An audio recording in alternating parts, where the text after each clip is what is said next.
So lessons learned from the last payment cycle during the national lockdown have compelled SASSA to review payment dates going forward. So as from next month, disability and pension grants will be paid from the 4th day of the month. All other grants will be paid from the 6th day. This comes after last month's pension payouts were brought forward to the 30th. The move led to impatient, non-designated beneficiaries disrupting the process by flocking to pay points to make their own early claims. Joining us now on the line to explain how this will all work and how it will affect stakeholders, as well as the challenges faced by SASSA, is the spokesperson, Paseka Letsatsi. Tata Letsatsi, thanks very much for your time. I imagine the immediate question is, take us through the thinking. Why push all the dates to a later time rather than bringing them forward? Good morning, Ayanda, and good morning to the viewers at home as well. I think we learned some lessons, especially with the last payment cycle. One of the things that we have learned that if you pay, for an example, on the 30th or the 31st, we do have people who are in the mainstream employment who get paid at that particular date, and we would want to make sure that we caution, especially people with disabilities and people who are getting the older persons grant. Remember, these are our most vulnerable group. So we arrived at the decision that at least we need to shift it a little bit later. And it's not that late because it's the 3rd of every month. The reason why this month is on the 4th is because the 3rd happens to be on Sunday. So it will be on the 4th and the 5th for older persons grant and the disability grant, which will be paid. Then on the 6th, it will be a grant which is paid for all other forms of grant. But we just want to mention the fact that older persons or persons with disabilities do not necessarily have to go on the 4th or the 5th. They can go at any other day to get their grant. Their grant will be secured in their account. I imagine, though, the people who do rely on this grant payment will be counting down to the 4th at this stage, especially because the last payment actually came earlier. So if you understand, essentially having them wait over a month between the last payment received and the one that's coming next month, what kind of provision, if any, has been given to accommodate that dynamic? Yeah, we are alive to that fact, Ayanda, because we could have done it earlier, but remember there are certain processes which the banks and retail stores have to do. Just for an example, they need to make sure that there's enough stock in the shops. Everybody else, I mean, there's a huge chunk of South Africans who get paid month end. So the intention was to make sure that we do not necessarily flock everybody at the same time to the merchants and to the banks. However, it's not a big stretch. Remember, it's only 2 days, which could have been on the 1st or the 2nd. But we said, let's not choose the 2 days. Let's rather choose the 3rd day.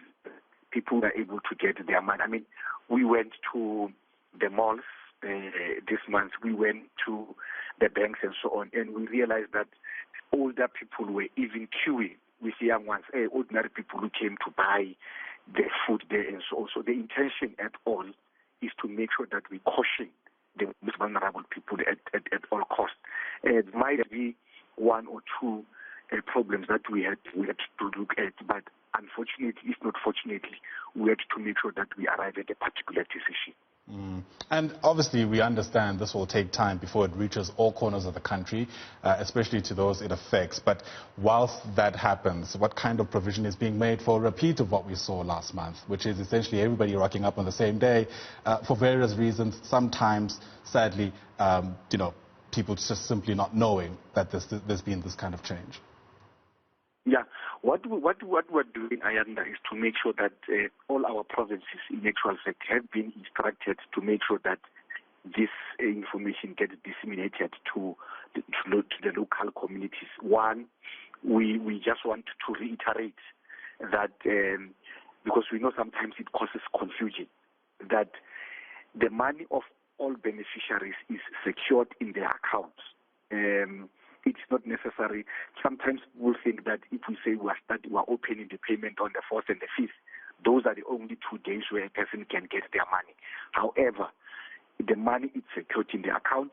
people can go and get their money on the 5th, or they can go and get their money at the most convenient time for themselves. But secondly, people do not necessarily have to go to one payment option. People have got multiple channels where they can be able to get their money. A person can go to the post office to get their money. They can go to the merchants as well to get their money. They can go to the banks as well to get their money. This card is a multiple card which makes very easy and convenient for everybody, especially our beneficiaries, to get their money. So those are some of the things that we want our regions, or our province rather, to make sure that the information gets disseminated to everybody so that people understand what the organization is trying to achieve. You speak about some of the things you're trying to achieve. I wonder how much of that involves making sure we get to a point where we actually have a cashless system, because a lot of these issues actually hinge on the fact that people need to have hard cash on their hands. Or do they? Is there an option of being able to do some of these transactions electronically without necessarily having to queue for hard cash? No, you're quite right. And I think the reason why we have this card, the intention was to make, remember, we are coming from a stage where people will go to pay point, queue there, and get money. And for the fact that we introduced this card, the intention is to make sure that we limit the movement of cash as possible. You know that during pay dates, especially of SASSA, the levels of cash in transit heist would have skyrocketed. But since the introduction of this card, people are able to go to the shop. A person can go to any shop and get whatever that they want without carrying any cash. But a person can also pay electricity, can also pay whatever that is needed for them without having to carry a cash. We also know that a person should go to a pay point, get money. When they leave the pay point, it will be very difficult. They can meet people who mark them. So we are delighted that we are trying to do what we call financial literacy, to teach our people that in some instances it's not necessary to use the card. But unfortunately, if a person, for example, has to use a taxi, we have not arrived at that stage yet where a person can go into a taxi and use the card. We think at some point we'll arrive at that particular level. But a person will say, if I have to use a taxi, for example, I have to pay cash. So we are alive to those particular realities. But these cards, you can be able to swipe it, you can be able to get the food, you can be able to use it like any other bank card that a person is using. The intention is to make sure that we minimize the flow of cash as possible. All right, let's see how it all pans out. I think nobody's averse to trying new things in an effort to try and take care of old problems. Thank you very much for your time and for your insights. Paseka Letsatsi is, of course, the spokesperson of SASSA.